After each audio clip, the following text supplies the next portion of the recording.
berkumpul bersama pada kesempatan malam hari ini. Sedikit kita melihat seperti yang kita ketahui bersama bahwa bulan depan kita dalam gereja kita itu canangkan sebagai bulan Kitab Suci Nasional, dan tema besar yang dipilih seperti yang bisa kita lihat di depan, Allah sumber kasih dan keselamatan. Itu juga yang ada di sampul buku yang Bapak Ibu pegang. Ini menjadi satu bahan yang baik, yang bagus untuk kita renungkan untuk di bulan September nanti, bulan Kitab Suci Nasional. Untuk yang pertama kita akan melihat berkaitan dengan logo atau gambar yang ada, yang mungkin jarang kita baca atau kita sering kita lewati. Tim sudah mencapai cara membuat logo, pasti ada maknanya. Mungkin baik kita lihat terlebih dahulu. Pertama, orang yang angkat tangan dan sikap menghadap ke langit atas langit, dan sikap adalah suatu sikap tobat dan takwa. Bisa kita lihat gambarnya depan itu, orang yang sedang menghadap dan juga mengangkat tangan. Dari sikap itu pun muncul atau disimpulkan juga tentang huruf Y.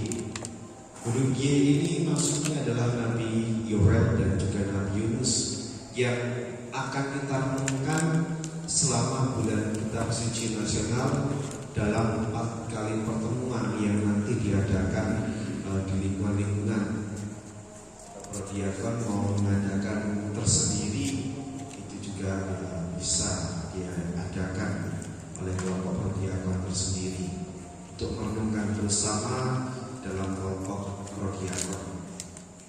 Lalu ada yang kuning, lingkaran kuning itu maksudnya adalah matahari yang melambangkan kasih setia, kesabaran dan keselamatan Allah yang terus mengalir tanpa henti kepada siapapun. Itu ada di sini ada seperti akar atau batik-batik lah, yang juga ada maknanya yang juga menyinari tumbuh-tumbuhan yang ada. Nah, dalam kitab Yunus diungkapkan bahwa Engkaulah Allah yang mengasihi dan penyayang, yang panjang sabar dan berlimpah kasih setia. Hal ini juga yang mendasari tema kita di bulan Kitab Suci Nasional, Allah sumber kasih dan keselamatan. Lebih dari kitab Yunus yang juga kita renungkan pada bulan Kitab Suci Nasional nantinya. Lalu ada 2 ilustrasi gambar di bagian bawah di sini. Ilustrasi pertama adalah latar belakang keluarga Nabi Yoel, yakni kepulangan bangsa Israel ke tanah terjanji sesudah mengalami pembuangan. Lalu ilustrasi kedua menggambarkan 2 kisah populer Nabi Yunus. Pertama, saat Nabi Yunus berada di perut ikan yang besar selama 3 hari 3 malam. Kisahnya mungkin kita semua sudah tahu lah, kisah tentang Nabi Yunus yang berada dalam perut ikan 3 malam. Lalu kedua, ketika ia berlindung di terik matahari di bawah naungan pohon jarak dengan hati kesal karena pengampunan Allah kepada orang Niniwe. Ya, gambarnya juga yang di bagian ini. Inilah 2 makna dari ilustrasi yang ada, gambar-gambar yang ada. Maka dapat disimpulkan dalam situasi apapun dan sebesar apapun dosa yang telah dilakukan, Allah akan tetap menyambut pertobatan umat-Nya karena Ia sumber kasih dan keselamatan. Tema yang dipilih oleh penulis yakni Romo Mahmudi SJY, yakni Allah sumber kasih dan keselamatan. Ini tema besar yang akan kita renungkan bersama selama bulan Kitab Suci Nasional bulan depan. Allah adalah sumber kasih dan keselamatan.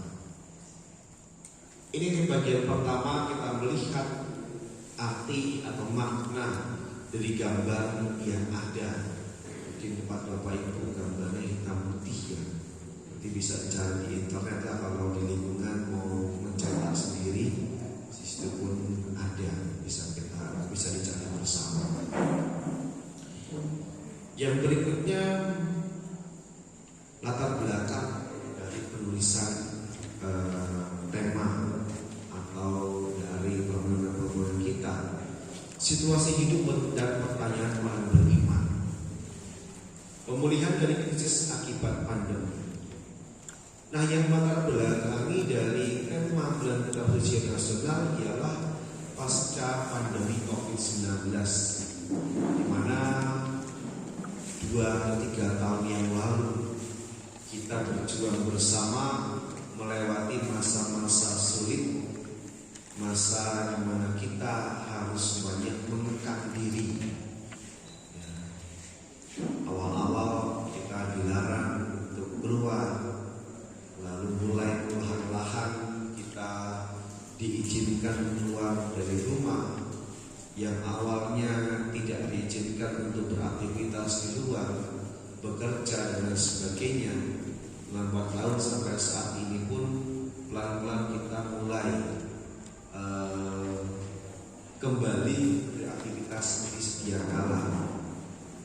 Ini yang latar belakangi dari tema ini juga, yakni tentang COVID-19.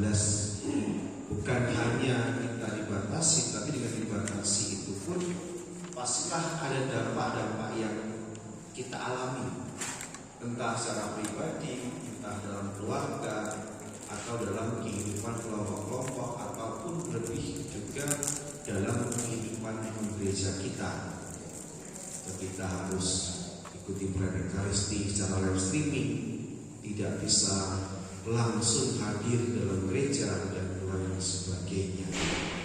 Ada banyak yang kita alami baik secara pribadi maupun kita alami bersama.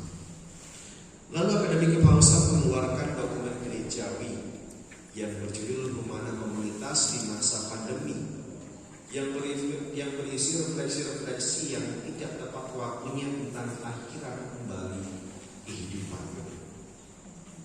Cara positif pandemi telah membangkitkan solidaritas antar sesama, misalnya dalam ilmu pengetahuan, kedokteran, dan praktek kesehatan yang disebarluaskan dan disediakan bagi kebaikan semua orang.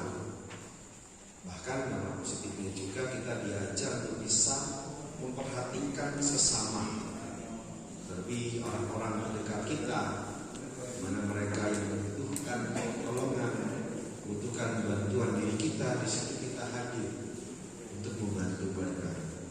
Tetapi dari sisi itu juga ada dampak negatifnya. Atau secara negatif, pandemi telah membuat semua orang menjadi rentan, terpapar, dan akhirnya rapuh. Kita pernah mengalami masa-masa di mana kita mengalami putus asa di masa pandemi kemarin. Orang saling menjaga jarak secara fisik dan relasi di antara sesama, bahkan hal itu pun menjadi sesuatu yang menakutkan. Pandemi juga menciptakan kerugian, terutama dalam sektor ekonomi yang semakin memperburuk, akhirnya muncul ketimpangan antara yang kaya dan yang miskin.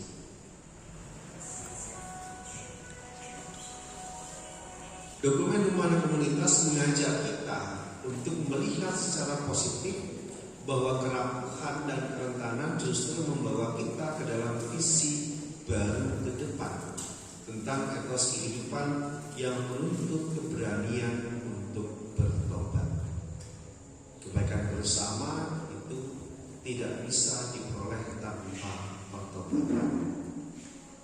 Ada pertobatan yang diajak oleh dokumen ini, yang diajak oleh Paus Fransiskus kepada diri kita, terlebih dalam memperbaiki hubungan relasi dalam kehidupan kita yang berkaitan juga dengan pertobatan. Dokumen Humana Komunitas mengingatkan bahwa hanya kepercayaanlah yang akan memampukan seseorang melewati krisis.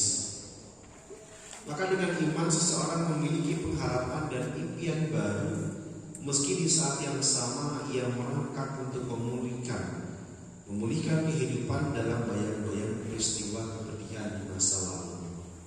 Bicara garis besar bisa kita lihat, bisa kita pahami dari dokumen ini, dokumen Humana Komunitas. Refleksi-refleksi yang tidak tepat waktunya tentang kelahiran kembali kehidupan. Pandemi panjang COVID-19 telah membuat kesulitan, membuat ketidakpastian dalam memprediksi situasi masa depan umat manusia yang menyangkut juga kehidupan ekonomi, sosial, budaya, politik, dan bahkan kehidupan beragama. Kehidupan ekonomi ya, kita semua pasti mengalaminya.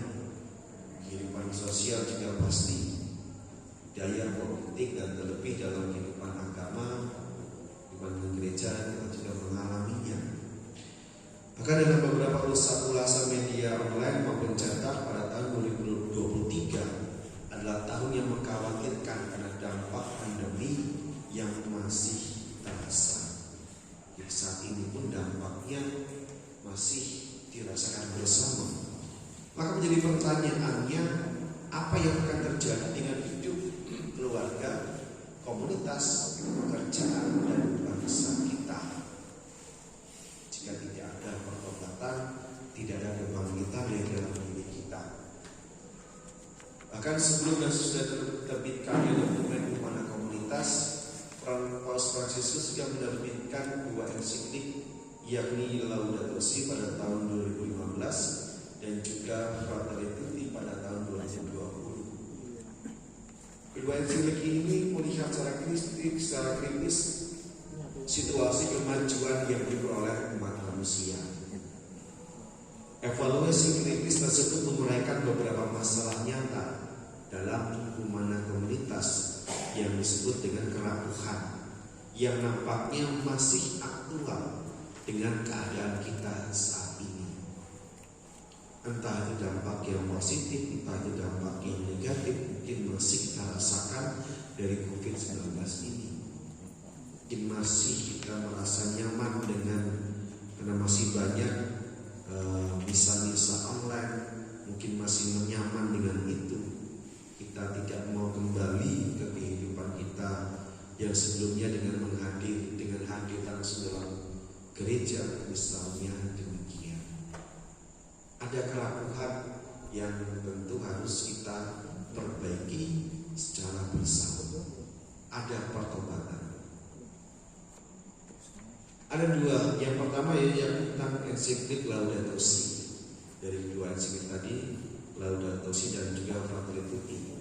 Yang pertama kita akan melihat tentang Laudato Si yang berhubungan dengan situasi bumi kita yang sedang menjerit, terbebani dan hancur karena kerusakan-kerusakan yang dilakukan oleh manusia, yang justru diberi tanggung jawab oleh Allah, yang sebenarnya diberi tanggung jawab oleh Allah untuk memeliharanya. Kerusakan dan kehancuran alam yang membuat iklim bumi berubah, berdampak buruk bagi lingkungan, masyarakat, ekonomi, dan politik.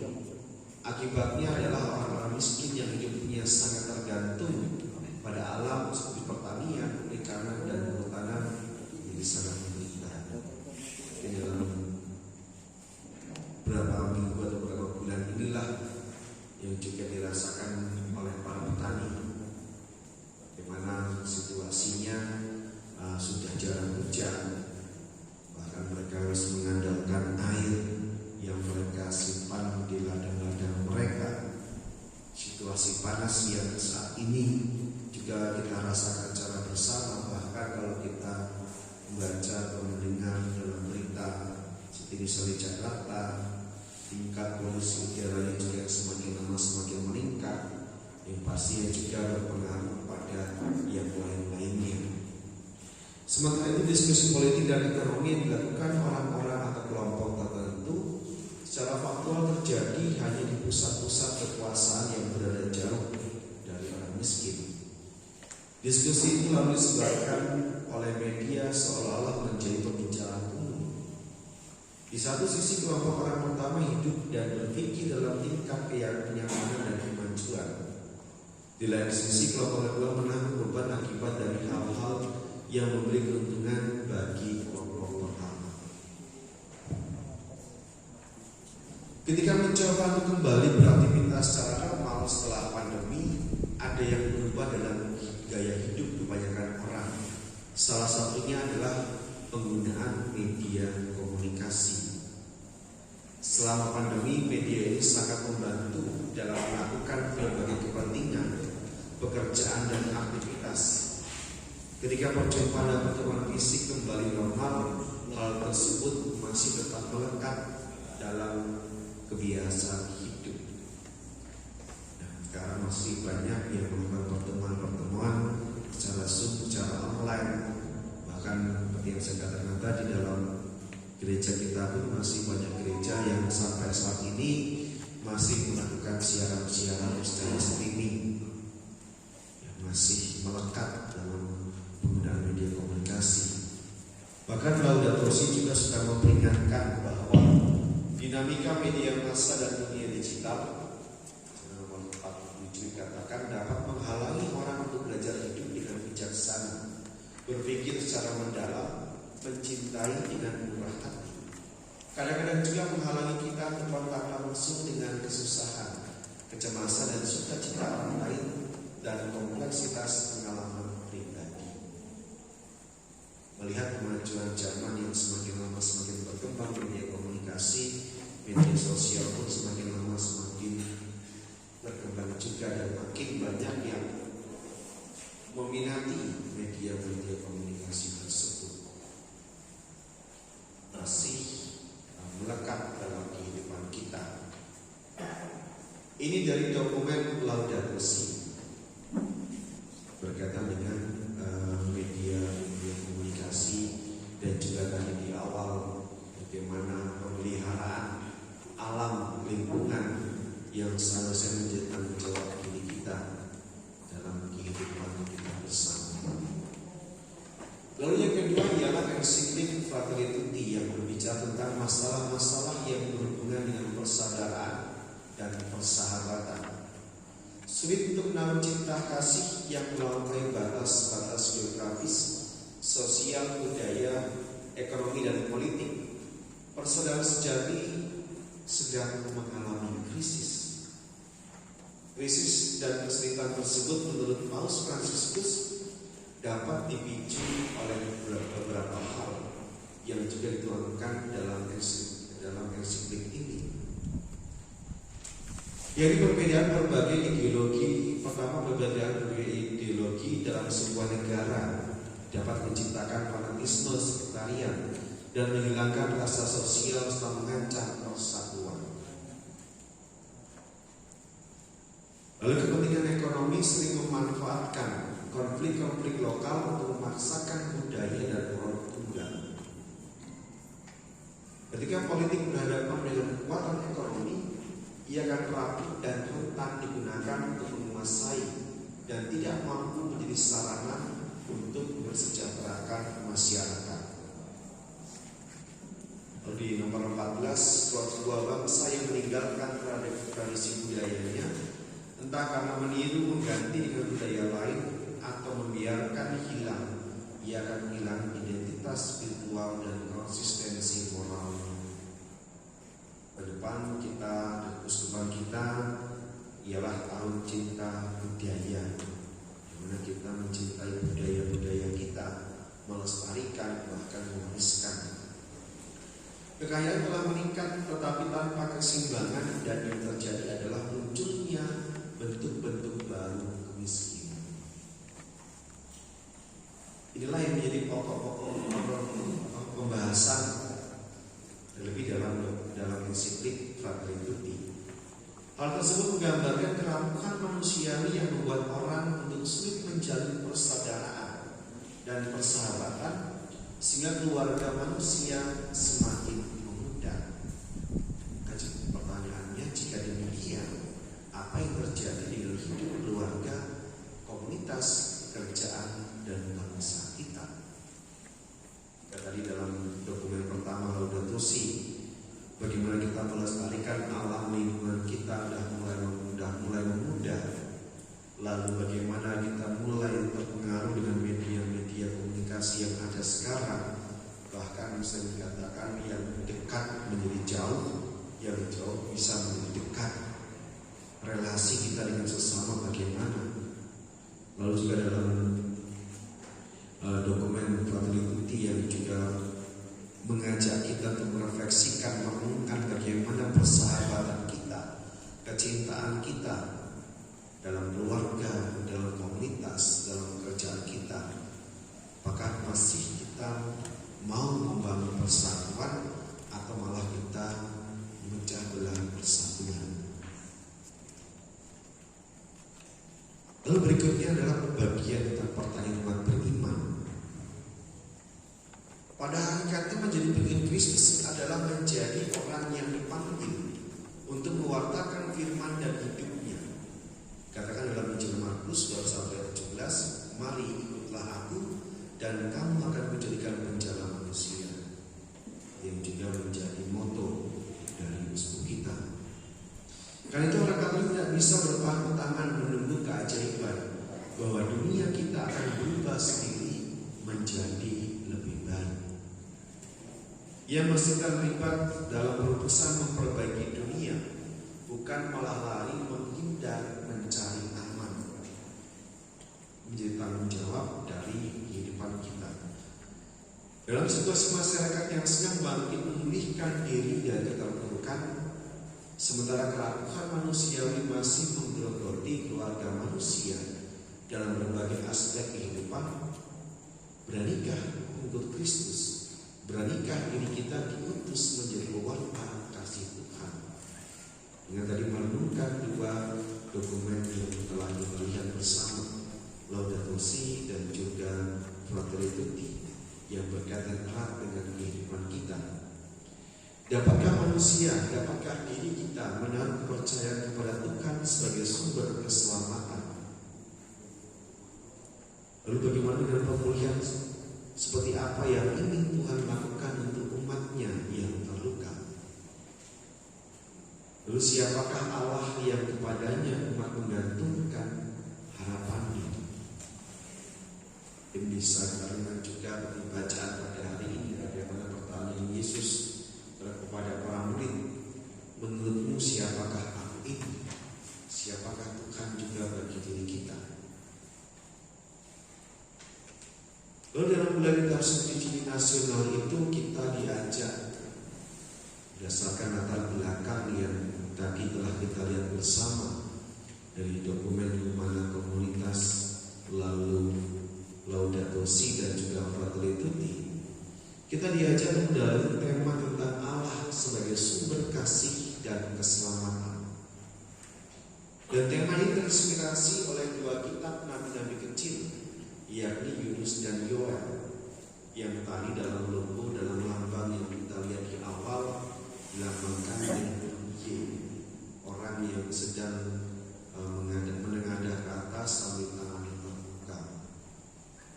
Kedua kitab ini dengan tegas menyatakan Allah yang pengasih dan penyayang, yang panjang sabar dan berlimpah kasih setia.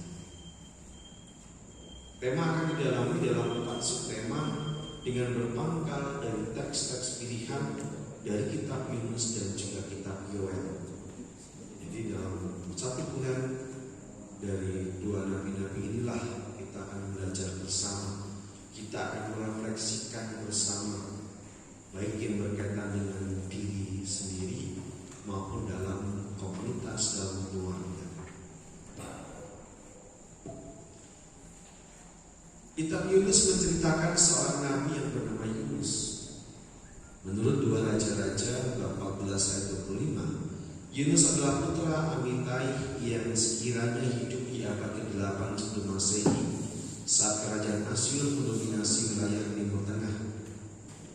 Dalam kitab Yunus, Tuhan mengutus sang nabi untuk mewartakan pertobatan ke kota Niniwe, ibu kota kerajaan Asyur.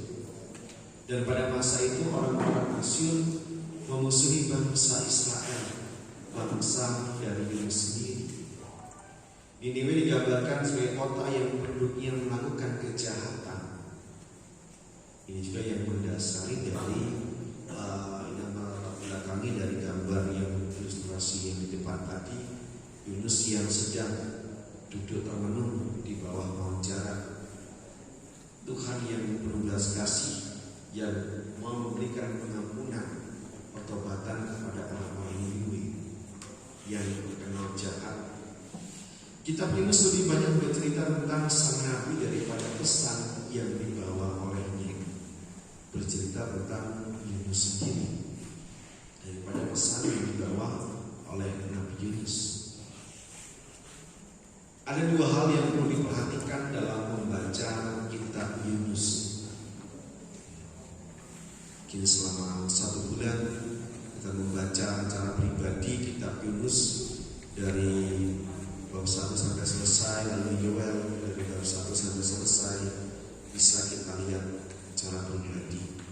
Ada dua hal yang perlu diperhatikan. Pertama, pribadi Yunus dan berbelakangi dalam menanggapi panggilan Allah untuk menjadi nabinya adalah pusat pesan dari kitab ini. Pribadi Yunus dan berbelakangnya dalam menanggapi panggilan Allah untuk menjadi nabi. Ini menjadi pusat pesan dari kitab Nabi Yunus. Hal kedua yaitu kitab ini mengisahkan Yunus secara biografis dan kurang mengangkat pesan yang dikhotbahkan atau diwakilkannya. Lebih banyak berbicara tentang Yunus. Sebagian kisah tampak seperti keajaiban dalam dongeng. Misalnya Yunus yang tinggal di pertikan selama 3 hari dan sesudah itu dimuntahkan ke darat. Lalu tapi dia pikir mungkin hal yang mustahil, hal yang aneh. Bahkan kalau di ilustrasinya atau di kartun-kartunnya yang banyak juga di YouTube, tinggal di dalam pertikan bahkan membuat api unggun tentu menjadi sesuatu yang mustahil. Sesampai di kota Niniwe ia menyerukan pertobatan hanya sehari, dan semua orang yang tinggal di kota itu bertobat. Padahal untuk mengelilingi kota tersebut dibutuhkan 3 hari perjalanan. Kejadian-kejadian yang sangat mengagumkan dan sangat singkat, ibarat pohon jara yang tumbuh dalam 1 malam dan binasa dalam 1 malam pula. Jadi kisah-kisahnya seperti keajaiban, seperti sebuah dongeng yang tentu ada pesan yang juga mau disampaikan kepada diri kita meskipun tidak secara langsung, tapi baik kalau dibaca dengan pelan-pelan, melihat langsung pesan yang ingin disampaikan kepada diri kita. Nama Yunus berasal dari bahasa Ibrani. Yonah berarti burung, merpati. Dari kitab Yunus sendiri terlihat bahwa Yunus adalah seorang nasionalis dan anti asing. Perkataannya yang terkenal, aku seorang Ibrani, mengakui diri seorang Ibrani. Secara implisit kitab ini mau mengungkapkan bahwa Yunus adalah seorang nabi yang berdedikasi, yang disiplin, dan juga berkemauan keras. Secara implisit, jadi kalau kita bisa membaca, merenungkan secara perlahan, pasti tetap ada pesan yang bisa kita terima, yang bisa kita dapatkan. Akan tetapi ia juga dapat menjadi pemarah, menjadi keras kepala, bahkan melawan perintah Tuhan. Jadi dalam kisah di mana Yunus dalam pertikan 3 hari juga dikatakan sebagai ketidaktaatannya kepada Tuhan. Kitab Yunus merupakan cerita kenabian yang mengundang para pembacanya untuk mengenal bersama Yunus Allah kebenaran. Allah sebagai pencipta adalah Allah yang penuh rahmat. Sebagai Allah yang benar, ia menggerakkan pertobatan, pengampunan dan melepaskan hukuman. Dan karena ini ia adalah Allah yang mengasihi dan penyayang, yang panjang sabar dan berlimpah kasih setia, yang juga menjadi tema besar dalam permenungan kita selama bulan kitab suci nasional. Allah yang maha mengasihi dan penyayang, yang panjang sabar dan berlimpah kasih setia. Ini yang berkaitan dengan Yunus. Lalu dalam pertemuan-pertemuan nantinya, Nabi Yunus dan Nabi Yoel diutus mewartakan Tuhan Allah yang sama, bahwa Ia adalah Allah yang pengasih dan penyayang, yang banyak sabar dan berlimpah kasih setia. Ini inti yang nanti akan kita renungkan dari kedua nabi ini, Nabi Yunus dan juga Nabi Yoel. Keduanya mengajak umat beriman pada zaman mereka maupun zaman sekarang untuk mengenal bahwa Tuhan Allah menjadi sumber kasih dan keselamatan mereka. Tuhan Allah menjadi sumber kasih dan keselamatan. Namun dalam mewartakan Tuhan itu, kedua nabi tersebut berkarya dalam konteks yang berbeda. Nabi Yunus itu lebih berfokus pada perbuatan sendiri dalam menjalani panggilan dan utusannya sebagai nabi. Sedangkan Yoel lebih melihat situasi umat beriman yang hendak membangun hidup dan bangsanya yang telah hancur. Tadi yang di awal sebelumnya katakan bahwa Yunus itu lebih berbicara tentang biografinya, berfokus pada perbuatannya sendiri dalam menjadi panggilan dan utusan sebagai nabi.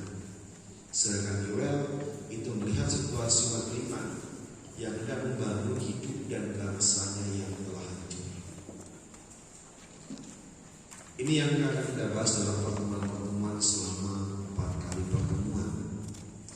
Maka selama BKSN kita akan mengadakan 4 kali pertemuan dalam setiap minggu, dan untuk mendalami 4 subtema tersebut tentu sesuai dengan perikop yang ditawarkan. Pertama, berkaitan dengan kasih Allah menggerakkan evangelisasi diri, Yunus bab 1 ayat 1 sampai 17. Kasih Allah menggerakkan pertobatan, Yunus bab 4 ayat 1 sampai 11. Kasih Allah menyelamatkan, Yoel bab 2 ayat 23 sampai 27. Dan kasih Allah mempersatukan, Yoel bab 2 ayat 28 sampai 32.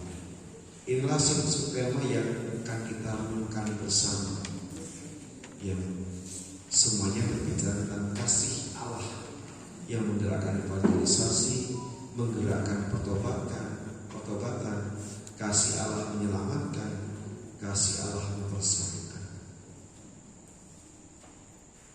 Nah, pada pertemuan pertama kita akan mendalami subtema kasih Allah menggerakkan evangelisasi diri. Dalam doktrin Konsil Vatikan II yang Gaudium et Spes menuliskan, kegembiraan dan harapan, duka dan kecemasan orang-orang zaman sekarang, terutama kaum miskin dan siapa saja yang menderita, merupakan kegembiraan dan harapan, duka dan kecemasan para murid Kristus juga. Sebagai murid Kristus, kita tidak hanya mengalami bersama semua orang, baik yang beriman maupun tidak, baik yang seiman maupun yang berbeda iman, situasi dunia baik yang menggembirakan maupun yang menyusahkan, tapi juga memiliki tanggung jawab untuk memelihara kehidupan sebagaimana yang dikehendaki oleh Tuhan. Cara khusus kita dipanggil untuk mengatakan kabar sukacita Injil Tuhan. Cara singkat mengatakan bahwa pertemuan pertama ini lebih berkaitan dengan diri kita sendiri, melihat ke dalam diri kita masing-masing. Belajar dari Nabi Yunus, menerima keputusan untuk menerima nabinya itu tidak mudah. Untuk menjadi nabi itu tidak mudah. Kesulitan yang dialami oleh Yunus adalah bahwa ia memiliki pemikiran dan kemauan sendiri yang berseberangan dengan kehendak dan kemauan Allah terhadap dirinya. Perikop Yunus bab 1 ayat 1 sampai 17 mau mengajarkan bahwa meski sang nabi lari menjauh dari Tuhan dengan menolak tugas yang diberikan kepadanya, Tuhan tetap dengan kasih mencarinya terus-menerus. Meskipun Yunus lari, tapi Tuhan dengan penuh kasih tetap mencari. Rupanya bila Tuhan berkehendak, manusia pelaku pun terus ia cari, terus ia kasihi, dan memampukan untuk menjadi alatnya. Allah yang penuh kasih inilah yang menggerakkan sang utusan untuk menginjili dirinya sendiri dengan mengakuinya sebagai Tuhan di tengah-tengah orang asing. Maka Yunus menjadi gambaran orang beriman terlebih dahulu mengakui dan mengalami Allah yang mengasihinya sebagai wujud evangelisasi diri, sehingga kemudian ia sungguh mewartakan Allah yang mengasihi dan mengampuni. Kembali lebih melihat ke dalam diri kita masing-masing pada pertemuan pertama. Subtema yang akan kita dalami dalam pertemuan kedua yakni kasih Allah menggerakkan pertobatan. Pengalaman terpapar virus COVID-19 juga pengalaman-pengalaman lain yang mendatangkan kepedihan dan kematian membuktikan bahwa manusia itu rapuh. Akan memulihkan kehidupan yang terluka dan terpapar itu, dan karena kerapuhan yang dimiliki oleh manusia, sebagaimana yang dikatakan dalam dokumen Humana Komunitas, kita dituntut untuk berani bertobat. Di tema yang digambarkan dalam ilustrasi gambar tadi berkaitan dengan pertobatan. Pertobatan tidak hanya dilakukan oleh para penguasa yang menentu kebijakan hidup bersama dalam masyarakat dan negara, tetapi juga terutama oleh pelaku pewarta pertobatan itu sendiri. Kasih Allah menggerakkan pertobatan. Dalam perikop Yunus bab 4 ayat 1 sampai 11 menceritakan sang nabi yang benar-benar pergi mewartakan pertobatan. Pada saat yang sama ia menemukan alasan Allah mengutus dirinya, yaitu bahwa Allah itu pengasih dan penyayang. Allah lebih memilih untuk mengampuni daripada menghukum. Maka lewat nabinya Allah meminta orang-orang berdosa, meski sebelumnya mereka tidak mengenalnya, untuk dapat bertobat. Maka pertobatan ini membuahkan keselamatan. Mereka tidak jadi dihukum, tetapi diberkati. Membangkitkan semangat dalam diri dengan semangat pertobatan. Ini dalam pertemuan yang kedua. Lalu pada pertemuan ketiga kita akan mendalami subtema tentang kasih Allah menyelamatkan. Peristiwa yang dialami bangsa Yehuda pada masa lalu mirip dengan pengalaman kita semua pada masa kini. Ketika bangsa Yehuda kembali ke tanah leluhurnya, ternyata mereka menemukan kehancuran dan kemiskinan. Begitupun ketika orang-orang mencoba kembali beraktivitas normal setelah sekian lama terpuruk karena COVID, tidak sedikit mereka menemukan keadaan yang masih dalam keterpurukan. Hingga saat ini masih sangat merasakan dampaknya. Untuk umat beriman yang sedang dalam situasi tersebut, kitab Yoel bab 2 ayat 23 sampai 27 meyakinkan bahwa Tuhan tidak tinggal diam. Karena kasihnya Tuhan akan memulihkan keadaan umatnya seperti sebelum mereka dihancurkan, bahkan lebih dari itu. Hal-hal yang selama ini dihitung rugi akan diganti dengan berkat yang sepadan. Itulah saat keselamatan di mana Tuhan sungguh memihak untuk membela dan menyelamatkan umatnya. Lalu pada pertemuan keempat bertemakan kasih Allah mempersatukan. Sebelumnya Paus Fransiskus dalam Fratelli Tutti telah mengingatkan kita bahwa di tengah-tengah keegoisan kelompok, ideologi tertentu, suku atau bangsa yang merenggarkan persaudaraan, dunia membutuhkan berjalan bersama yang menyatukan. Perikop yang hendak kita bahas dalam pertemuan keempat yakni Yoel bab 2 28 sampai 32 menegaskan bahwa yang menyatukan umat beriman adalah Allah karena kasih-Nya dalam wujud Roh-Nya tinggal atas semua orang beriman. Allah menyatukan umat beriman melalui Roh-Nya yang dicurahkan dalam diri semua orang, dan semua orang menerima Roh yang sama dari sumber pemberi yang sama. Roh itu memampukan umat beriman untuk bernubuat dan mewartakan firman Tuhan. Ini dalam pertemuan keempat, kalau kita lihat bersama seperti ada runtutan yang ingin kita capai dalam pertemuan bulan Kitab Suci Nasional ini. Lalu kita akan melihat pertemuan dalam lingkungan yang sebenarnya di dalam teks yang Bapak Ibu pegang bersama Bisa dikatakan itu bahan yang sudah jadi, bahan yang tidak perlu kita buat-buat lagi, tinggal menggunakan. Mungkin perlu kita tambahkan sana sini saja. Setelah melihat inti-inti dari setiap pertemuan, melihat ke dalam diri sendiri, lalu tentang pertobatan, lalu tentang kasih, lalu juga tentang persatuan. Lalu metode yang digunakan pun seperti yang biasa kita gunakan.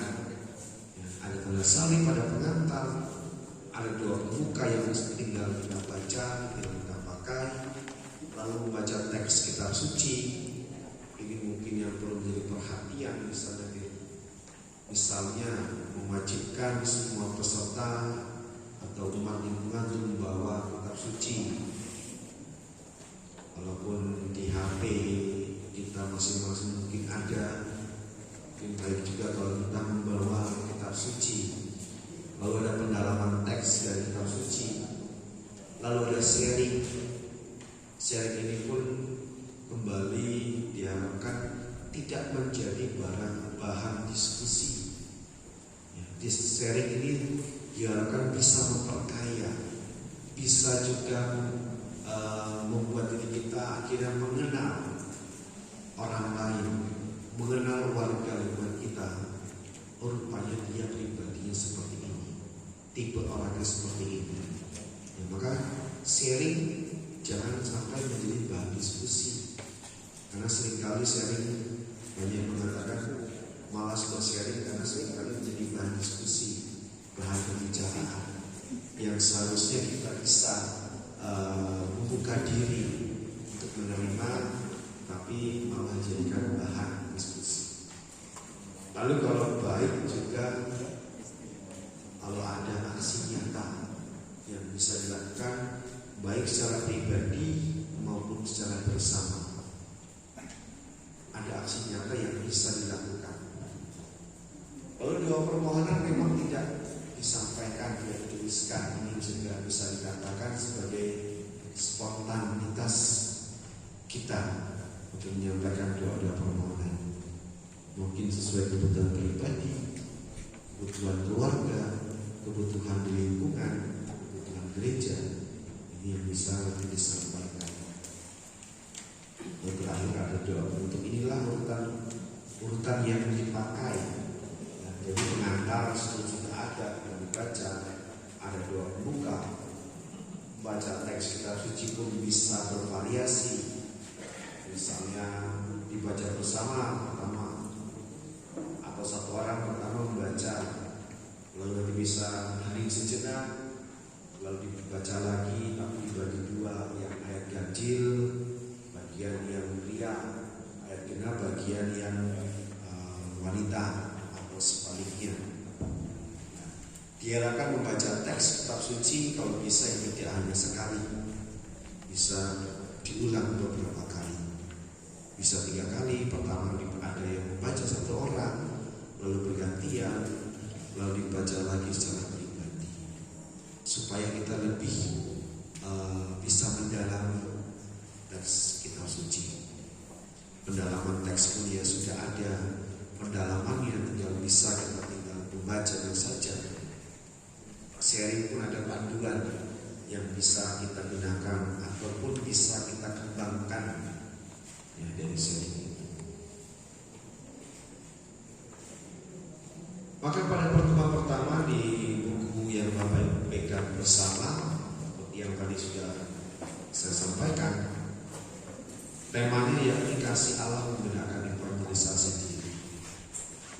Pasca pandemi COVID-19, ketika aktivitas dan percuma fisik telah kembali normal, banyak orang tetap mempertahankan kebiasaan hidup selama pandemi, terutama dalam hal pemanfaatan media komunikasi.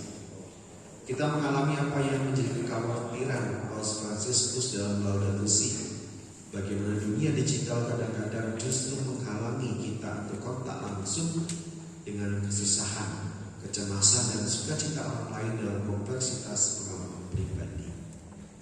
Maka pada pertemuan pertama ini kita diajak melihat ke dalam diri kita yang saya sampaikan tadi, bahwa pertemuan pertama ini lebih pada kita melihat ke dalam diri kita masing-masing dengan mendalami subtema kasih Allah menggerakkan evangelisasi diri. Berhadapan dengan segala perubahan dan keterpurukan pasca pandemi, kita ditantang untuk masuk dalam pengalaman dan mengakui Allah yang penuh kasih dan pengampunan. Pengalaman perjumpaan dengan Allah inilah yang menggerakkan kita untuk mengevangelisasi diri, memperbaharui diri kita sendiri, sehingga pada gilirannya kita siap untuk terlibat dalam rencana penyelamatan Allah. Jadi dalam pertemuan pertama ini kembali intinya adalah kita melihat ke dalam diri kita, lebih juga melalui pemanfaatan media komunikasi.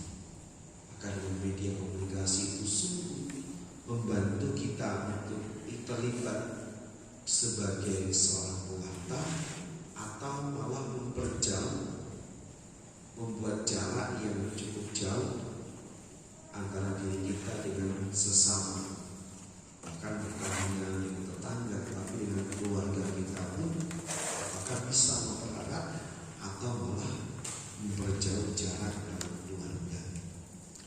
Di pertemuan pertama kita melihat ke dalam diri kita.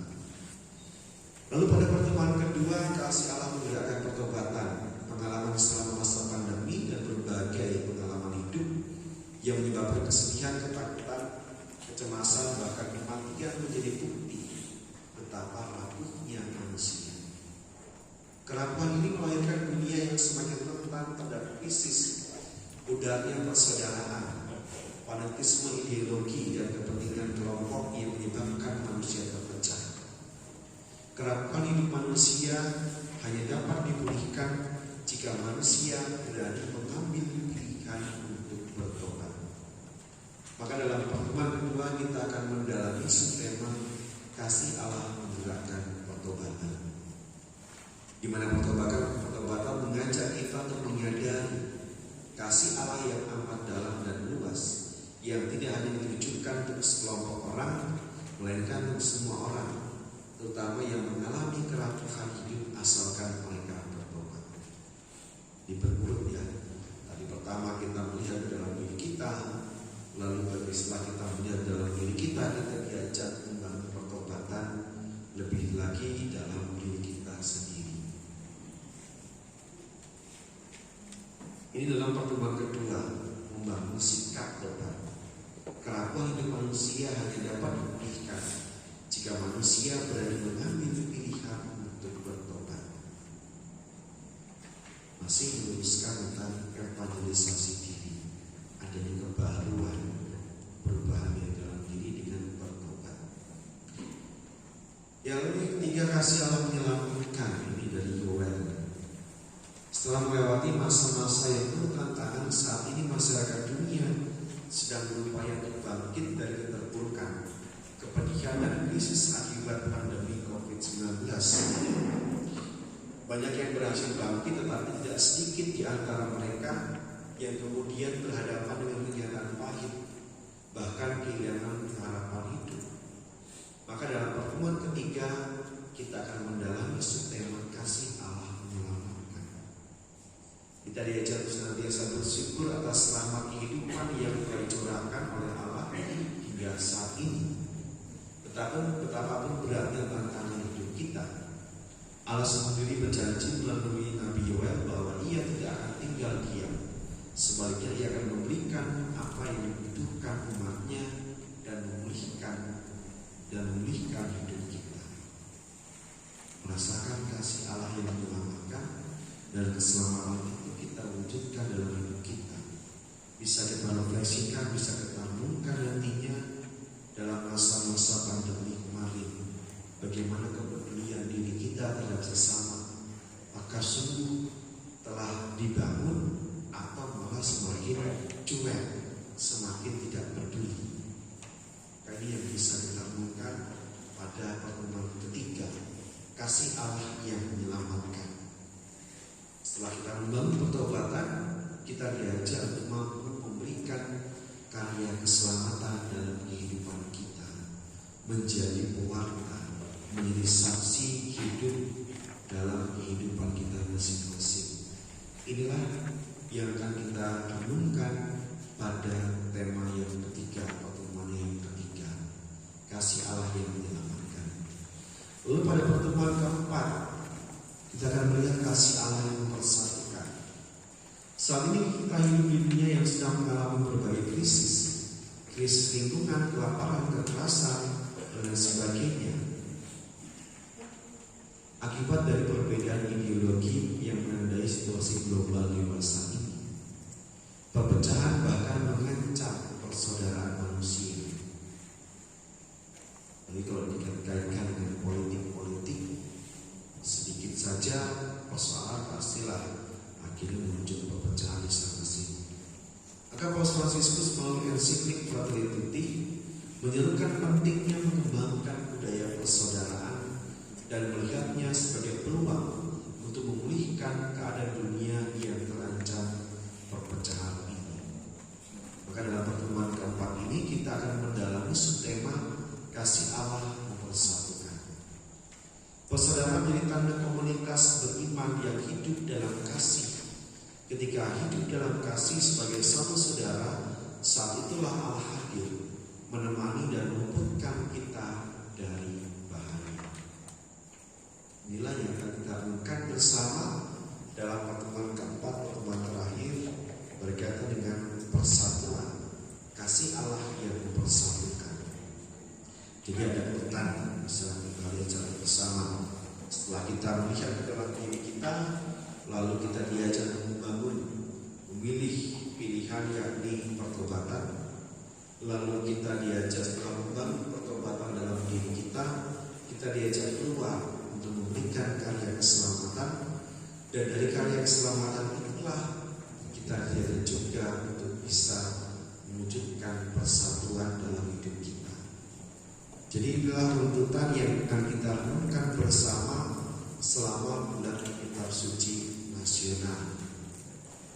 Begitu Bapak Ibu dan para saudara-saudari yang terkasih, yang bisa saya sampaikan untuk kita renungkan bersama besok, entah dalam lingkungan, mungkin lingkungan bisa dibagi beberapa kelompok juga. Kalau sudah ada KPG yang sudah berjalan, masih berjalan, ya silahkan dilanjutkan. Lalu para prodiakon kalau mau pertemuan tersendiri, ya dipersilahkan untuk mendalami, bisa berbagi pengalaman yang dirasakan sebagai prodiakon dengan tema-tema ini, melihat ke dalam diri sebagai prodiakon, lalu bagaimana melakukan, membangun pertobatan, lalu menyelamatkan. Itu Bapak Ibu dan para saudara-saudari yang terkasih. Jadi tidak terlalu banyak yang bisa saya sampaikan dari pertemuan kita pada malam hari ini. Nanti bisa langsung masuk dalam lingkungan atau kelompok-kelompok masing-masing, karena bahan ini kembali saya katakan adalah bahan yang sudah jadi, bahan yang menarik untuk kita renungkan bersama setelah kita mengalami masa-masa sulit bersama dalam pandemi COVID-19 kemarin. Kita akan membuka memang bulan depan usul nanti di tanggal 3 kan di situ hari Minggu. Nah, kalau di sini pun ya ada anjurannya yang bisa kita ikuti. Biasakan kita di gereja pada bulan kitab suci hanya tinggal naruh kitab sucinya yang kita baca. Bagaimana kalau ada peranakan kitab suci di awal, misalnya usul misalnya di hari Minggu jam 9 ada momen bahwa kita sudah membuka pada bulan itu sebagai bulan kitab suci. Mungkin di lingkungan bisa juga dibuat momen-momen seperti itu untuk juga kembali membangkitkan kecintaan untuk membawa, membaca, merenungkan kitab suci. Banyak hal yang bisa kita buat, yang bisa kita buat sebagai aksi nyata, baik secara pribadi maupun di lingkungan-lingkungan. Mungkin ada kreativitas lingkungan yang untuk lebih mendalami tema-tema yang akan kita lakukan. Begitu Bapak Ibu dan saudara-saudara yang terkasih, itu yang bisa sampaikan. Saya ucapkan terima kasih. Saya kembali kepada Pak.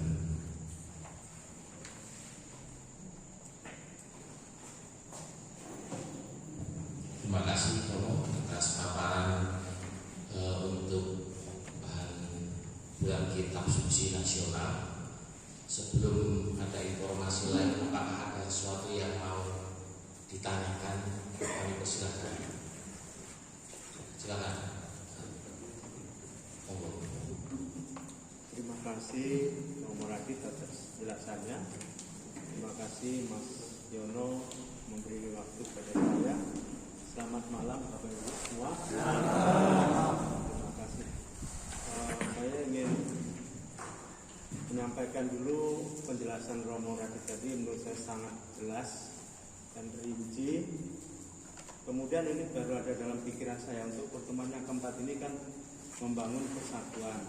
Mungkin nanti boleh ya kalau misalnya akhir dari pertemuan kita adakan evaluasi mungkin ya, apakah itu berjalan betul di lingkungan atau tidak.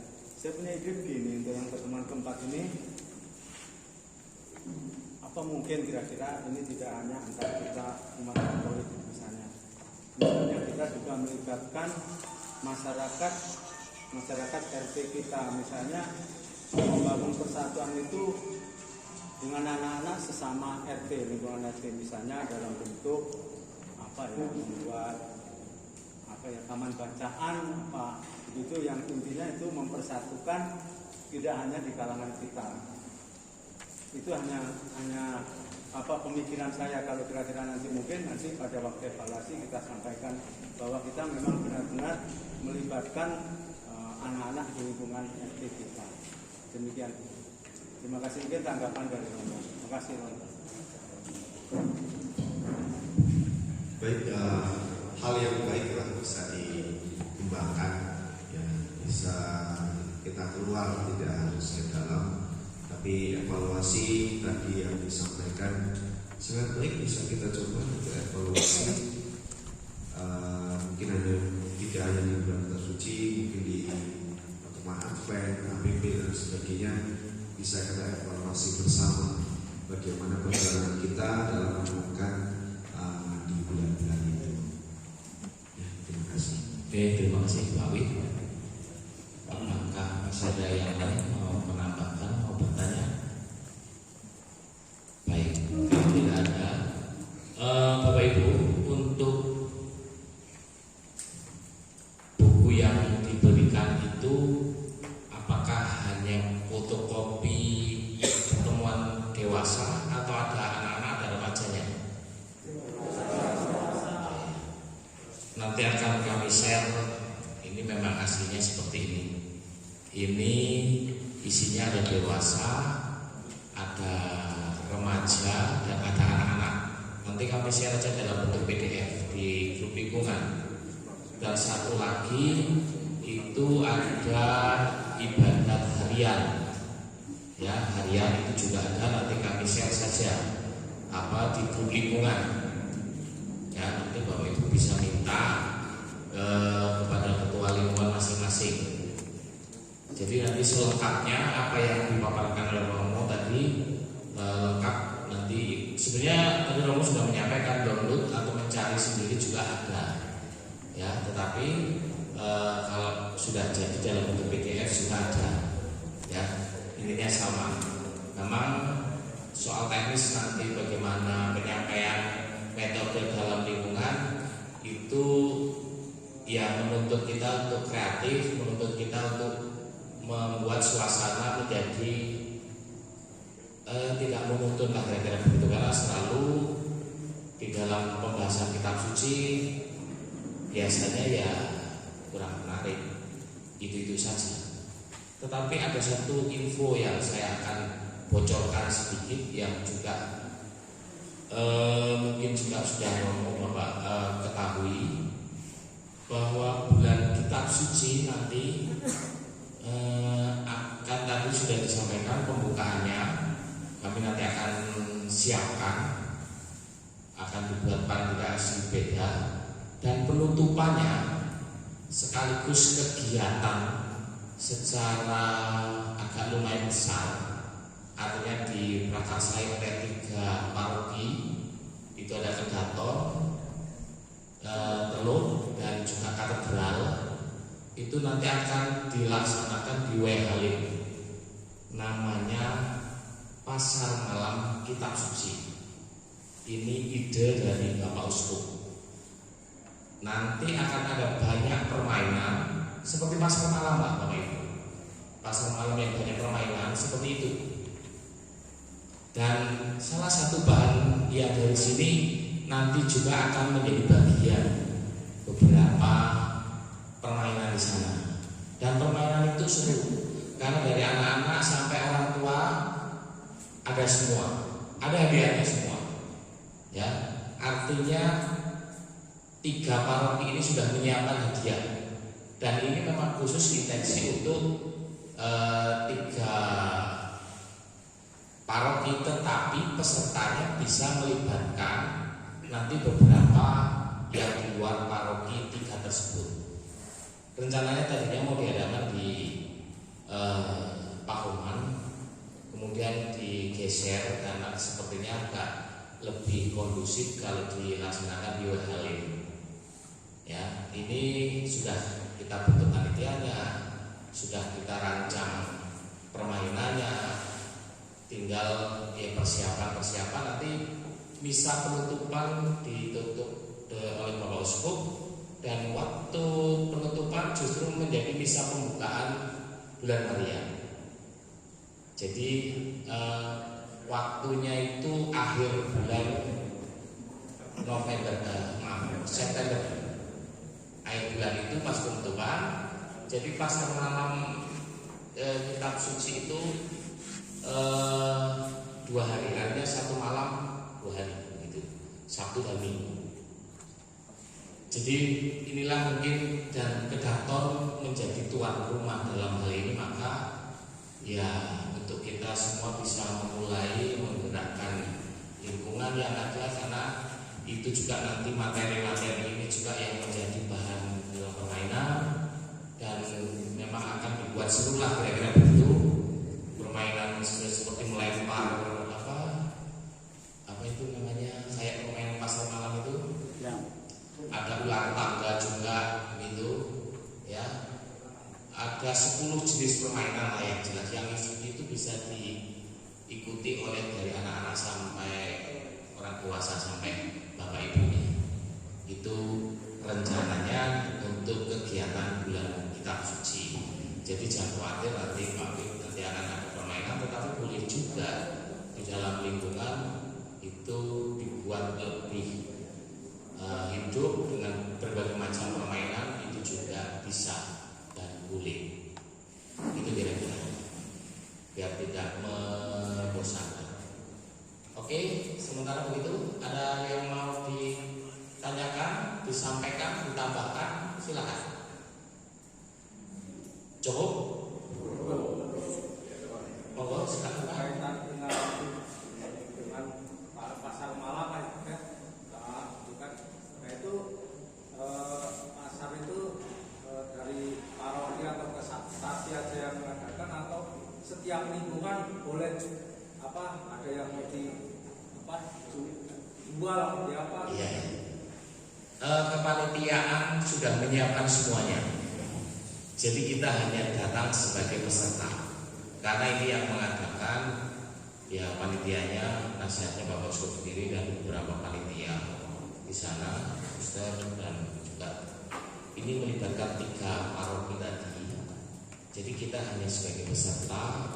Kemudian yang soal pasar malam ada jual makanan dan seterusnya, ini nanti melibatkan BPWK. Artinya sudah ada tim tersendiri yang mempersiapkan itu.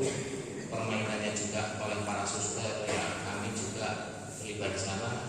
Itu memang menjadi berbeda karena salah satunya ini ya Bapak Uskup mengadopsi lah anak-anak begitu dari Palembang ya, yang belum pernah kita laksanakan.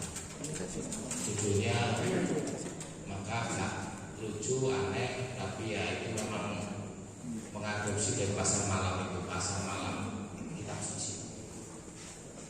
Oke, ini hanya bocoran, ya.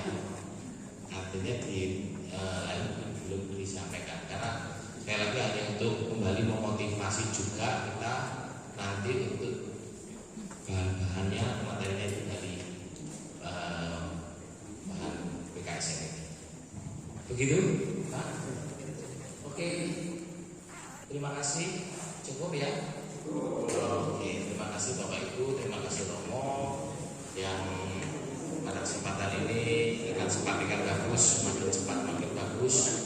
Mungkin karena siang tadi juga sudah berbagai macam rangkaian kegiatan dan kita semua sudah malam ini ditambahkan lagi dengan materi ini karena memang ini mendesak.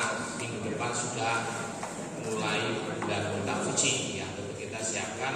Sekali lagi kami tadi harapan Romo hendaknya di lingkungan bulan kitab suci jadi juga berbeda tiap warga lingkungan untuk membawa kitab sucinya, biar kitab suci tidak menjadi benda barang keramat untuk menyimpan hal-hal yang istimewa dan tidak pernah bisa dilakukan, ya. Jadi mulai dibersihkan dalam